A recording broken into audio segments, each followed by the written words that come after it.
माता सबरी की कथा। बात भगवान राम के जन्म से पहले की है, जब भील आदिवासी कबीले के मुखिया अज के घर बेटी पैदा हुई थी। उसका एक नाम श्रमणा और दूसरा नाम सबरी रखा गया। सबरी की माँ इंदुमती उसे खूब प्यार करती थी। बचपन से ही सबरी पशु पक्षियों की भाषा समझकर उनसे बातें करती और जब सबरी की माँ उसे देखती तो कुछ समझ नहीं पाती थी। कुछ समय बाद एक पंडित ने सबरी के परिवार को बताया कि वो आगे चलकर सन्यासी बन सकती है। इस बात का पता चलते ही सबरी के पिता ने उसका रिश्ता तय कर दिया। जैसे ही शादी का दिन नजदीक आया, सबरी के घर वालों ने खूब सारी बकरियां और अन्य जानवर घर के पास लाकर बांध दिए। एक दिन सबरी की माँ जब उसके बाल बना रही थी तो उसने माँ से पूछा, इतने सारे जानवर हमारे घर क्यों लाए गए हैं? माँ ने जवाब दिया, बेटी, तुम्हारा विवाह होने वाला है, इसलिए हम लोगों ने इनका इंतजाम बलि के लिए किया है। तुम्हारी शादी के दिन ही बलि प्रथा होगी और इनसे स्वादिष्ट भोजन बनाकर सबको परोसा जाएगा। यह सब सुनकर सबरी दुखी हो गई। काफी देर तक सबरी ने उन जानवरों को आजाद करने के बारे में सोचा। सोचते सोचते सबरी के मन में हुआ कि अगर ये जानवर यहाँ नहीं होंगे तो इनकी बलि रुक सकती है। ऐसा नहीं हुआ तो मेरे घर से कहीं चले जाने पर ही यह बलि रुकेगी। जब मैं ही नहीं रहूंगी तब ना विवाह होगा और ना ही बलि प्रथा। इससे मासूम जानवर बच जाएंगे। इसी सोच के साथ जानवरों को रखी गई जगह पर सबरी पहुंची। उसने सोचा कि उन्हें खोल देती हूँ, लेकिन वो ऐसा नहीं कर पाई। उसके बाद सबरी जंगल की तरफ भागने लगी। भागते भागते सबरी ऋषिमुख पर्वत पहुंच गई। वहां करीब 10,000 ऋषि रहा करते थे। सबरी को लगा कि वो भी इसी जंगल में किसी तरह ऋषि मुनियों की सेवा करके अपना जीवन जी लेगी। वो चुपचाप उसी जंगल में एक हिस्से में किसी तरह रहने लगी। सबरी रोजाना ऋषि मुनियों की झोपड़ी के आगे झाड़ू लगाती और हवन के लिए लकड़ियां भी लाकर रख देती। ऋषि मुनियों को समझ नहीं आ रहा था कि जंगल में उनके काम अपने आप कैसे हो रहे हैं। एक दिन सबरी को किसी ऋषि ने देख लिया। उसे देखते ही उसका परिचय पूछा। जैसे ही सबरी ने बताया कि वो भील आदिवासी परिवार से संबंध रखती है, तो उसे ऋषियों ने खूब डांट लगाई। सबरी को इस बात का बिल्कुल भी पता नहीं था कि उसकी जाति छोटी है और उसे ऋषियों द्वारा जाति की वजह से अपमान सहन करना पड़ेगा। इतना सब होने के बाद सबरी हर ऋषि मुनि के दरवाजे पहुंचती और उनके आंगन में झाड़ू लगाकर उनसे गुरु दीक्षा देने के लिए कहती। हर कोई सबरी को उसकी जाति की वजह से अपने आश्रम से भगा देता था। ऐसा होते होते काफी समय बीत गया। उसके बाद सबरी मतंग ऋषि की कुटिया में पहुंची। वहां पहुंचकर मतंग ऋषि को सबरी ने बताया कि वो उनसे गुरु दीक्षा लेना चाहती है। उन्होंने खुशी खुशी अपने गुरुकुल में रहने दिया और भगवान से जुड़ा ज्ञान देते रहे। सबरी ने भी अपने गुरु मतंग ऋषि की सेवा करने में कोई कसर नहीं छोड़ी। वो गुरुकुल के सारे काम करती। सबरी से खुश होकर मतंग ऋषि ने उसे बेटी मान लिया था। समय के साथ मतंग ऋषि का शरीर बूढ़ा हो गया। उन्होंने एक दिन सबरी को अपने पास बुलाया और कहा, बेटी, मैं अपना देह त्यागना चाह रहा हूँ। बहुत साल हो गए शरीर में रहते रहते। सबरी ने दुखी मन से कहा, आपके ही सहारे मैं इस जंगल में रह पाई हूँ। आप ही चले जाएंगी तो मैं जीकर क्या करूँगी। आप अपने संग मुझे भी ले जाइए, मैं भी देह त्याग दूंगी। मतंग ऋषि ने जवाब दिया, बेटी, तुम्हें चिंता करने की जरूरत नहीं है। राम तुम्हारी चिंता करेंगे और ध्यान भी रखेंगे।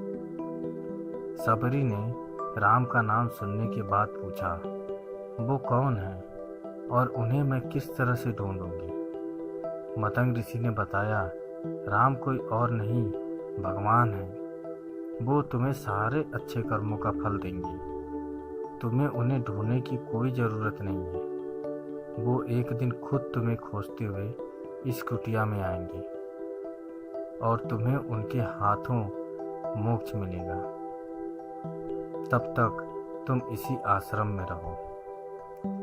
इतना कहते ही मतंग ऋषि ने अपना शरीर त्याग दिया।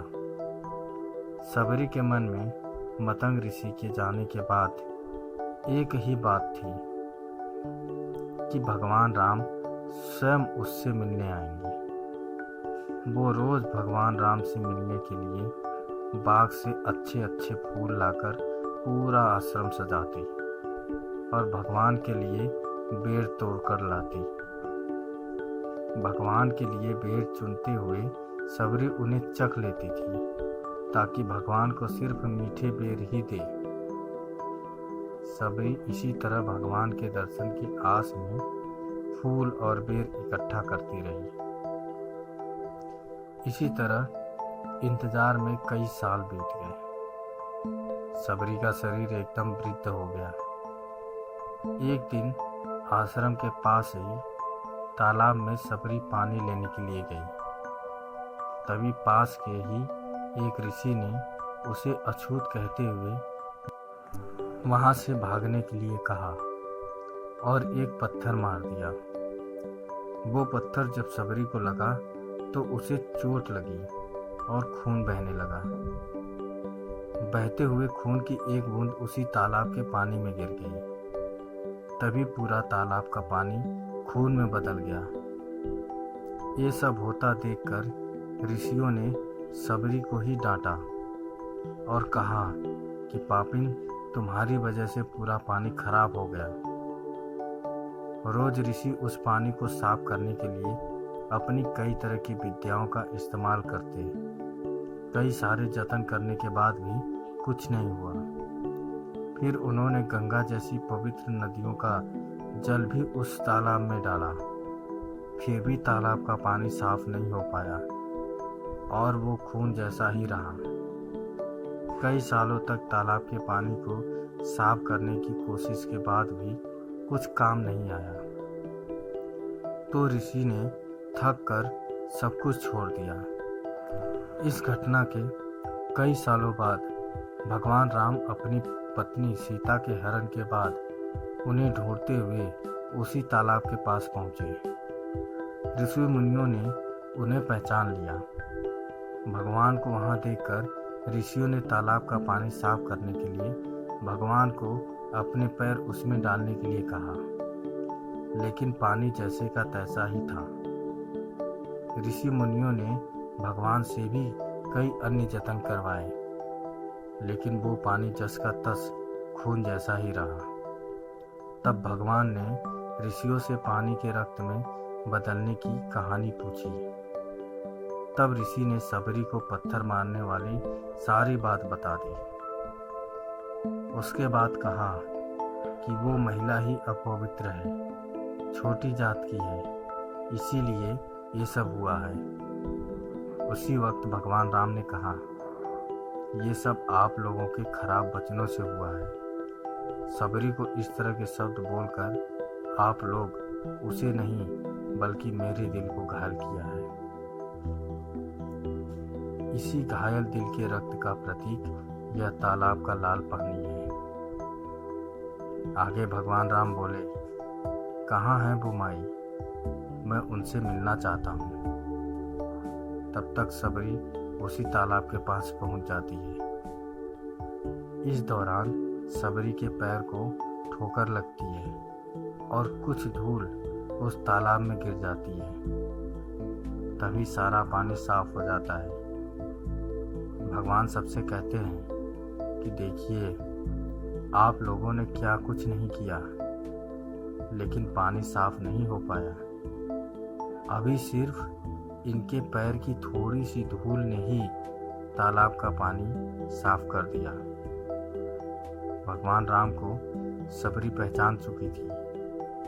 उन्हें प्रणाम करके सबरी ने कहा, भगवान, आप मेरे साथ कुटिया में चलिए। भगवान भी खुशी खुशी सबरी के साथ चल पड़े। फूलों से सबरी ने भगवान राम का स्वागत किया।